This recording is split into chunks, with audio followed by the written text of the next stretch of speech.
Eskondua, 9 eta 14 urteko bi semeen aita, udal langilea, udaltzaingoaren burua, lagun sozialista, Bastaia taldearen kidea eta laguna.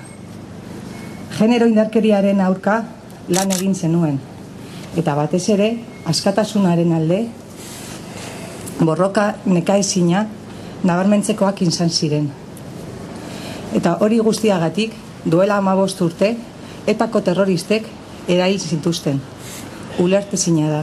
Basakeriako eta zentzugabekeriako urte horiek salatu nahi ditugu. Askok horria pasa nahi dutela sentitzen dugu. Eta ezer gertatuz balitz bezala jokatu nahi dute. Gertatutakoa ahaztu nahi dute.